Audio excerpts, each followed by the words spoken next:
Welcome back to the Formed Book Club and your cheerful moderators, myself, Father Fessio, here at Ignatius Press, Vivian Duro, also at Ignatius Press, but somewhat off-site, and Joseph Pierce in South Carolina. We're continuing our discussion of Michael Kurek's book, The Sound of Beauty, subtitled, A Classical Composer on Music in the Spiritual Life.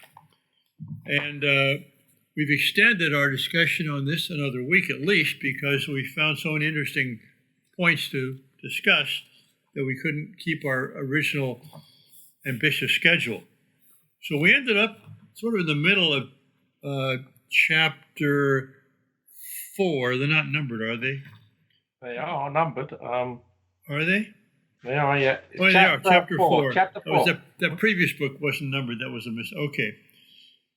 How music communicates to the culture with classical music in view here. Next chapter is on popular music. So we begin then with this section, the importance of narrative in music. Anybody want to pick up the thread? Well, I've got something on 89, which is about narrative in music. I'm going to quote a short passage and give a short comment. Well, that's good, Vivian? Vivian, why that's don't good? you go there? We'll see what happens. All right. Okay. So the only full paragraph on that page, 2/3 of the way down, page 89. But how can an ordinary person, not trained in music, discern the presence or absence of narrative? Fortunately, that is easy. If you can hear the music pulling you forward in time and leading you onward, and if you're inclined to wait to turn it off until it arrives at a moment of closure, then you have perceived some degree of narrative. And if it sounds mostly random to you, and you feel you could just as well arbitrarily turn off at any point in the piece, then you are not perceiving much narrative. Now, first of all, I think that's actually extremely good for people that are not particularly musically trained, such as myself. But I wanted to sort of mention about narrative in music. When I was a child, probably 10 or something, I had a music teacher, and she played on the record player Schubert's piano quintet, the Trout Quintet, and she just basically got our imaginations working. Said, the piano piece we're going to play depicts the trout swimming upstream and the water coming down, and she played that to me, and it really aroused my imagination. I could visualize it, and then later using that same sort of idea with Beethoven's Sixth Symphony, with the that whole narrative about the countryside and the storm and the peasants merrymaking and the bird song. I mean, it's obviously there more obviously, such as in those pieces than in others, but it's quite clearly there. And I thought it was helpful to have my teacher tune me in. You could say it's leading, right? Because would I have visualized a trout without that? No, I wouldn't. But once she put the idea in my mind, you bet it's there, because that's exactly the way it's moving. It's the trout swimming upstream and the rest of it. Yeah, I mean, I'm a little more abstract. Don't imagine things as well, but I too have this sense, especially with Beethoven, that there's both more melodic elements than I find in many other composers, and there's this progression where you're waiting for it to be resolved, then you hear it come back again, and with different instruments playing it, and you can't turn it off. You just have to wait till this thing resolves itself, and it's something you can follow. Whether you imagine a trout or like the Sixth. Again, we love the Sixth. We like to drive with the top down in the country playing the Sixth Symphony because it's just somehow it's nature speaking to you. Absolutely. And just if you want to feel vindicated, by the way, I asked Michael when we were with him that weekend I mentioned a few weeks ago, who are the best composers ever? Not your favorites, which is subject to your best. And he said, bat an eyelid, Bach and Beethoven, straight away. So you're in good company. Well, May I just make a little point here while you're looking, Father, for whatever it is you're looking for? Okay. And that is that, the examples that you both just gave of the narrative, if you will, that can be found in music. Those are both very, for lack of a better word, we're talking about music, but they're both very visual examples of, like, Beethoven's Pastoral. You're outdoors and hearing the sounds of nature. The trout, same thing. But what I learned from this chapter was that the narrative element of music doesn't necessarily have to be associated with a visual imagination, but refers more specifically to just movement in music. In other words, you have a starting, you have a middle, you have an end, like a story. And that this resonates with us because he quotes you, Joseph Pierce. It must be right then. Right? Yes. About the man on a journey. You know, that this is one of the realities of human life, that we are all on a journey. And so this element in music has a deep resonance with us. And it isn't necessarily found in places with very visual kinds of images that can be conjured, but simply a movement from A to B. And I wanted to throw out there something that Joseph Pieper said about beauty, about it being more of a promise than a fulfillment. Because, you know, when you get to the end of a beautiful piece of music, or even the end of a great story, you can kind of feel a sort of sadness at the same time that you feel a resolution, like, oh, thank goodness we got to the end of that and it ended well and there was a conclusion. Isn't there also in the experience of this a kind of sadness that, because we're not yet arrived, right? And so there's both a exhilaration of arrival and this sadness because we're not yet arrived, that I find a very interesting thing in responding to art. I shouldn't say this, but there's a famous little expression of Thomas Aquinas, post coitum tristitia. That is, after intercourse, there's sadness. That is, you know, you haven't achieved final ecstasy. Anyway, Right. that can be maybe edited out of the public version. Well, you know, I hate Listen, to if be it's, cra- if I it's, hate if to it's be good enough for crass. St. Thomas, it's good enough for us, Father. Yes, right. And I hate to be crass about it, but you know, there is a parallel, if you will, with human conjugal act, with an arrival, at a climax, arrival, all these things, and a plot in a story, this movement in music. And so what Couric is saying is that when this is absent, I love this statement on, let's see, what page is it? When this is absent, we are aimless, we feel aimless and lost. And that's kind of our experience when we listen to modern music, right? You're left feeling aimless and lost. Where is that? Page 89. When he says, you know, for me, this music, meaning modern music lacking a narrative kind of element to it, often seems to symbolize instead aimless, confused wandering. And that's, again, this will be the second thing to be edited out of this session, but listening to Beethoven, you know, Beethoven, you have to be careful with the volume when you're listening to him, not in a concert hall, but I mean on a radio or something like that, or because the louds are really loud, and then all of a sudden it's really soft, but you get this build up to some climax, and then all of a sudden it's down quiet again, and the tension builds up again. I mean, tension and release. I just find that in Beethoven all the time. Yeah. Yes. I think that Michael Couric says somewhere, it's basically the tension between consonance and dissonance is what actually, you know, gives that power to music. And I want to say one thing as well, Yes. is to actually respond in complete agreement for a change with Vivian. You know, now basically, yeah, I agree with you. And for instance, my favorite piece of classical music, bar none, which Michael Couric rolls his eyes at me about, I think, is the Tannhauser Overture by Wagner. Now, no one has ever put any visual image in my mind for that. I don't know the opera very well, so I'm talking about the overture.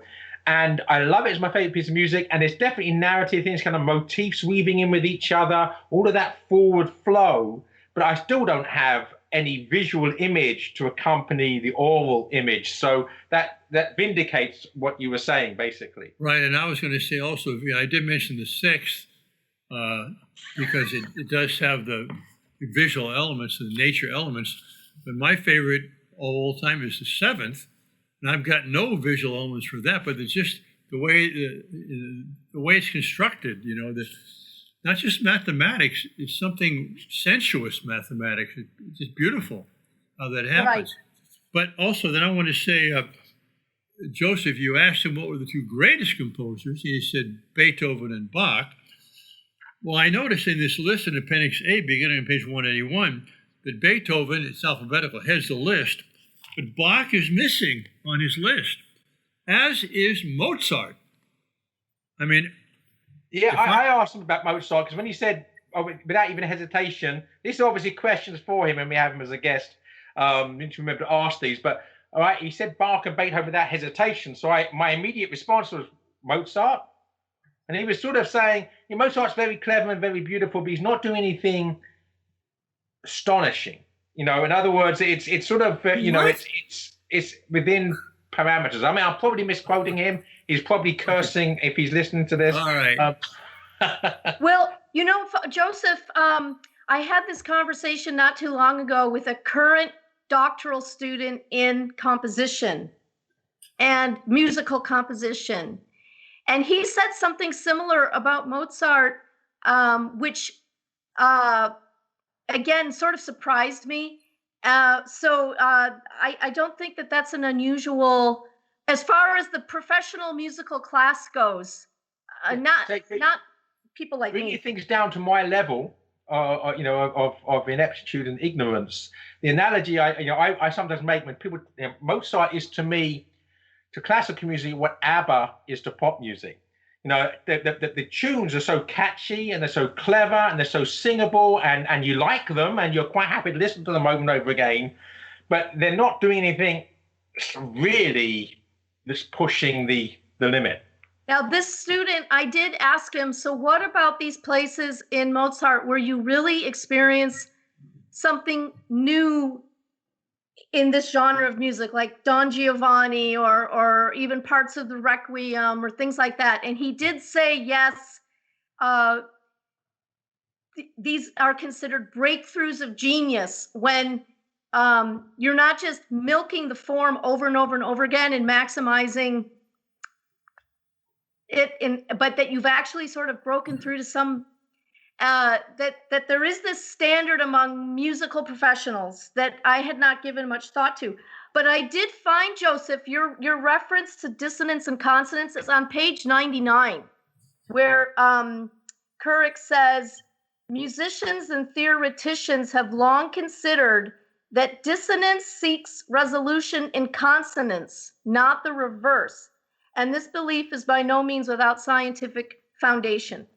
So back to your tension issue, Father, that's exactly right. And when that's lacking, or it's the reverse, as if dissonance is where we want to be, not in its resolution, then we are experiencing a kind of disordered thing. And again, and a literary analogy would be, in a novel, conflict, which, is an important part of the plot. And, a plot without conflict's not going to be very interesting.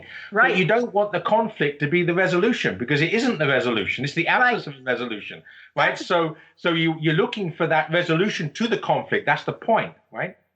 And I want to continue this thread, but I want to also tie up a previous thread. I mean, I'm not someone who understands music that well. I can't read music. I've tried playing the banjo. I tried playing the bass viol years ago. Tried playing the guitar for a while. Failure in all cases. But I always naturally gravitated towards certain music. I didn't know what it was, but that's Bach. That's Beethoven. That's Mozart. Those three. Whenever I heard something, I said, well, that's good. Who did that? Those are the three that always came up. So I'm putting Mozart in the triad here.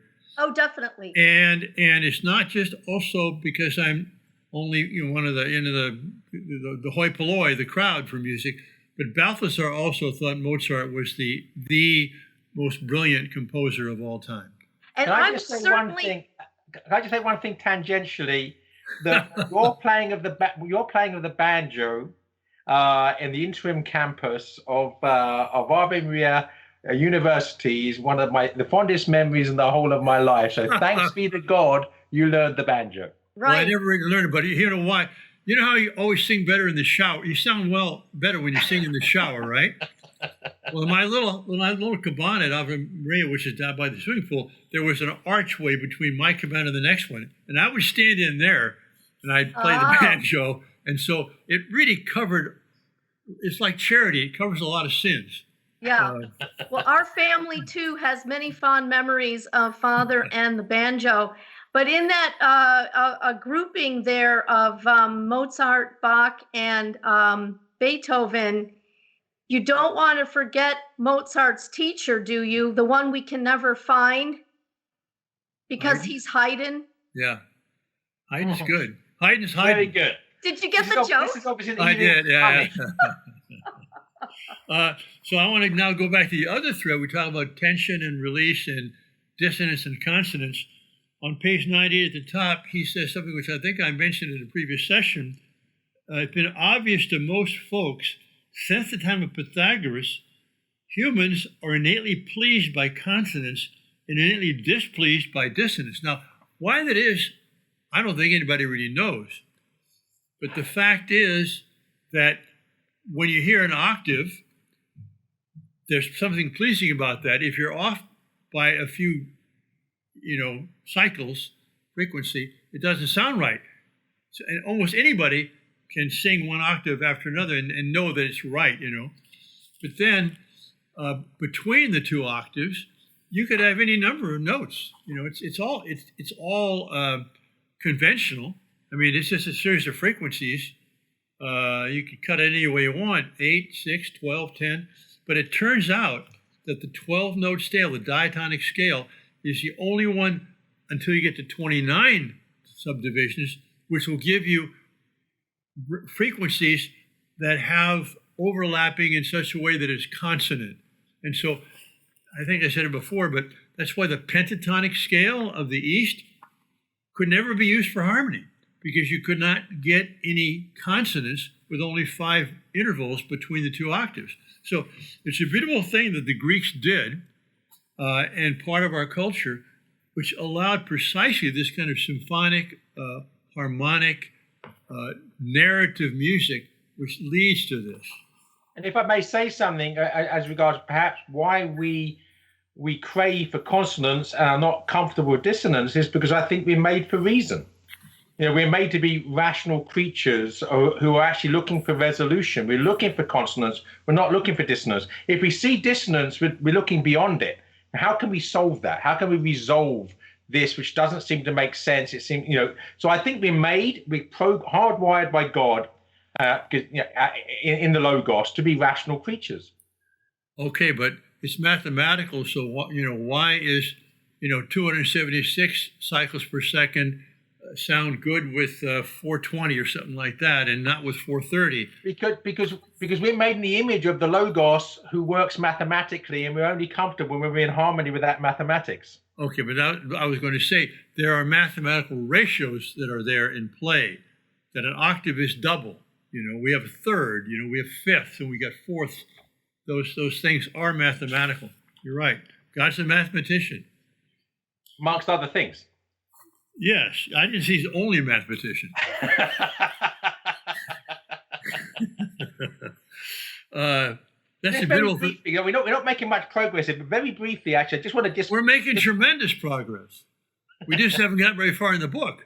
That's true. It's true. That's a very good philosophical way of looking at it. But there's one sentence in the middle of page 94.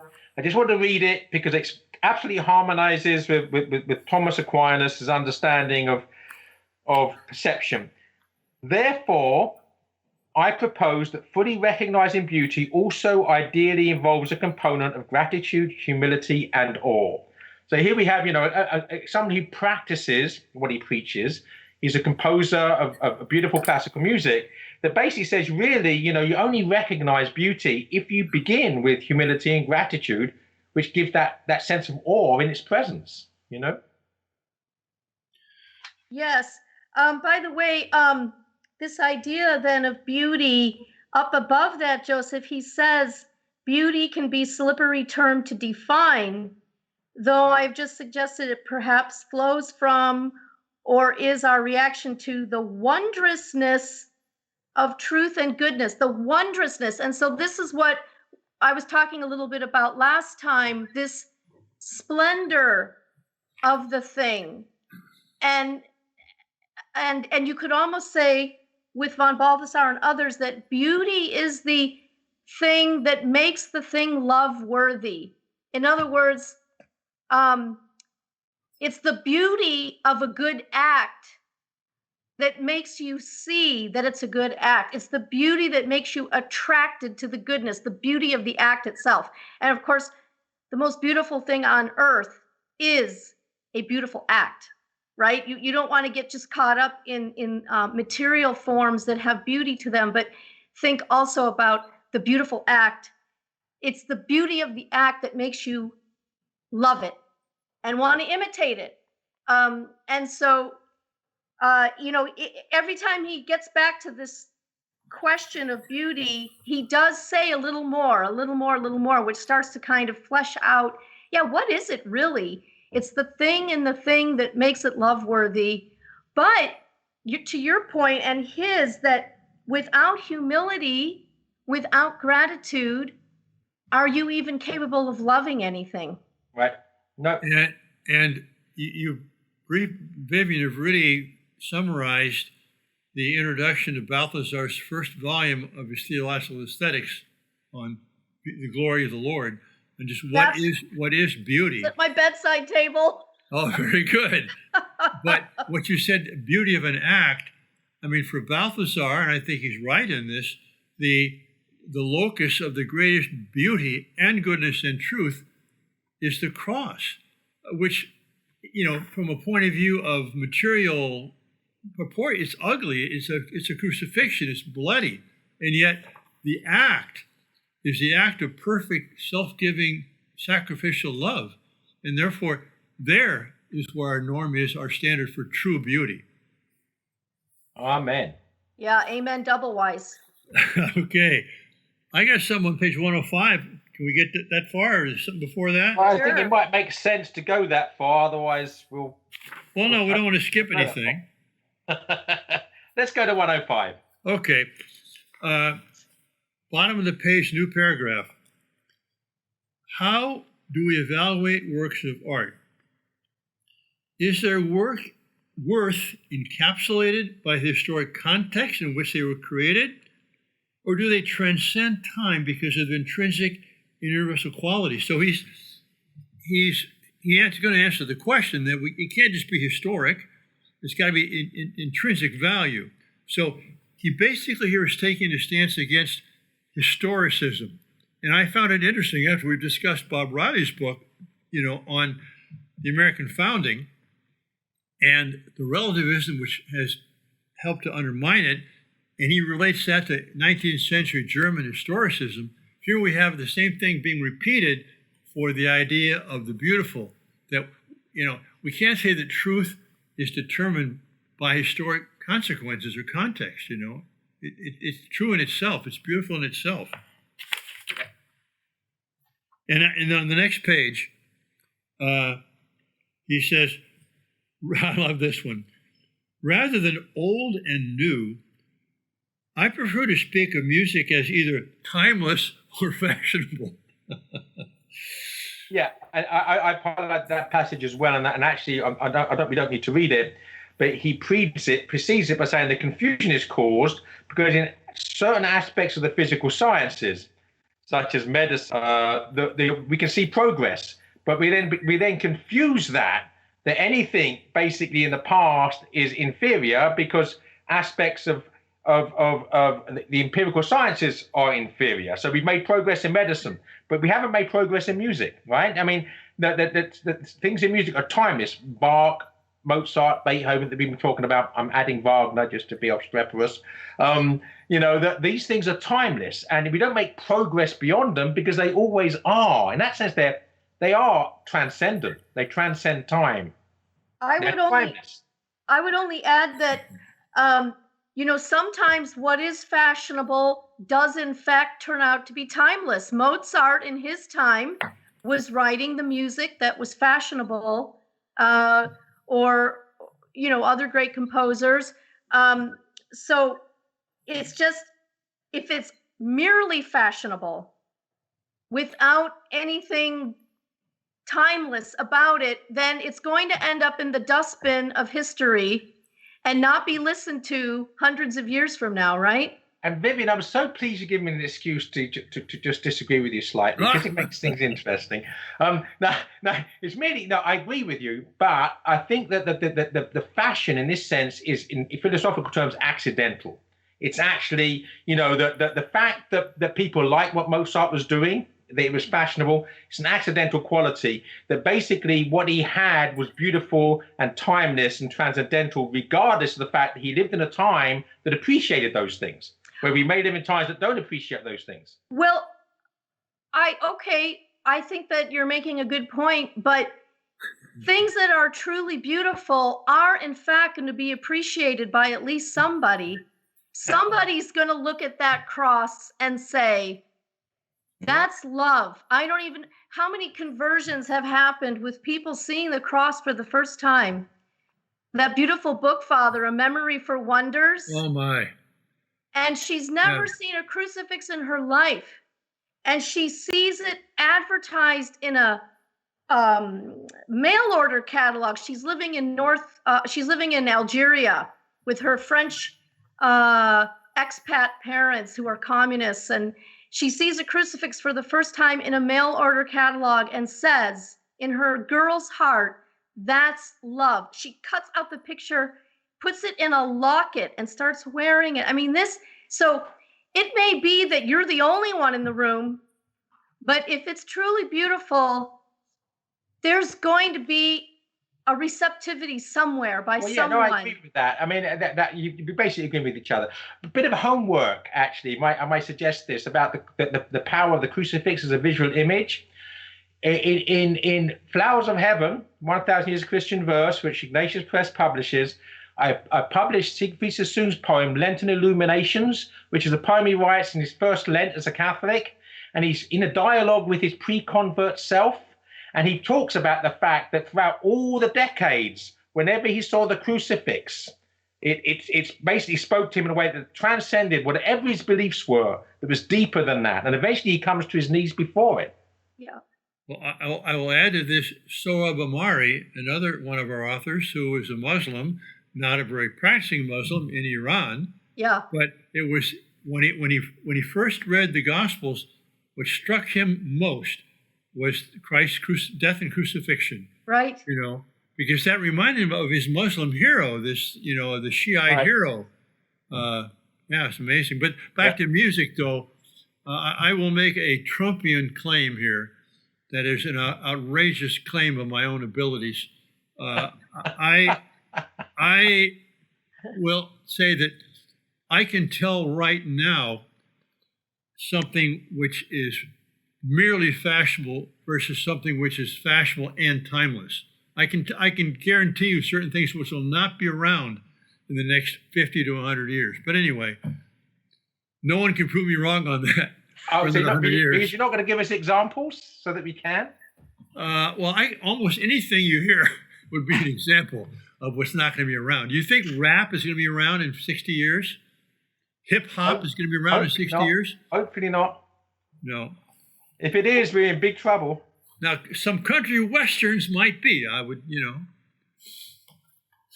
All right. I'm not disagreeing with you.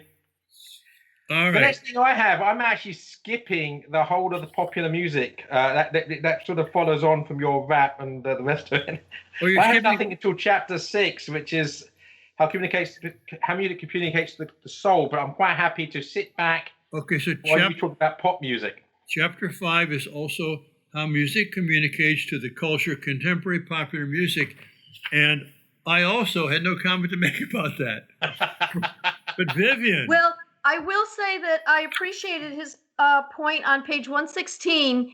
And Father, it echoes something you said last time, which is parents can take their children to ballets, musical theater, concerts, and so on to expand their vision. And I just want to say, when parents would ask me about raising children, how do you keep them from listening to all this terrible stuff? And I said, the best thing you can do is expose them to the truly beautiful, which will give them a inner barometer of judgment, so that even if they spend some time listening to these other things, they're always going to have this barometer of judgment within them, that even if they listen to that for a time because that's where they are at, or it speaks to them some way, they're always going to come back because they're going to know what's beautiful. You know, a friend of mine who also dabbled with Pink Floyd, she said, she too was in a dark spot as I was. And she said, of course it's listening to the devil, but that's sometimes the person you want to listen to. It was kind of an admission that, you know, when kids sometimes are listening to this stuff, they are rebelling, they are caught up in that. But if you give them the good stuff when they're little, they'll come back. Well, and this raises for me a very important, larger point. Our viewers and listeners probably already know this, but Vivian is a homeschooling mom of 4 children. She would have more. She had many miscarriages, but she had 4 that survived. And in San Francisco, especially, homeschooling is looked down upon, and other places too, because it's, well, you're isolating your kids. They're not in the real world. They're not engaged in the culture. But what you've proven, Vivian, and not just you, but thousands and thousands of homeschooling families, is that we're not going to avoid the culture, but we want to start by letting our children experience the really good, the really true, the really beautiful, and they'll have a standard. And then you can send them out and not worry about them being corrupted. I mean, every child is unique, and every person is free, and so on. But you know, once you've read, it's like your daughter Mary. I mean, the literature she read. I mean, she was reading great literature by the time she was 7 years old, and so she's able to discern what's really valuable now. She's able to go to Berkeley and read all the Marxist stuff too, and be able to engage in a dialogue with it. But speaking of not being sheltered, so I take the children to Carmen, and my son, who must have been 10 or 12 at the time, after the first act, he turns to me and says, "Did you see the way that woman was manipulating him?" Do you think I had to give him a lecture on the sirens out there? Real good art, obviously, shows us the truth about ourselves as well as the truth about God. Well, good. And chapter 5 was a short chapter. And so I'm going to suggest, Father, again, you can ignore me and override me because you are he who must be obeyed. But I think we've already been going for over half an hour. I suggest we reconvene with chapter 6 next week. Amen. I accept that. So next week, ladies and gentlemen, we will return to the sound of beauty, as well as the sound of us. And continue discussion of this wonderful book. Thank you. God bless you. See you next week.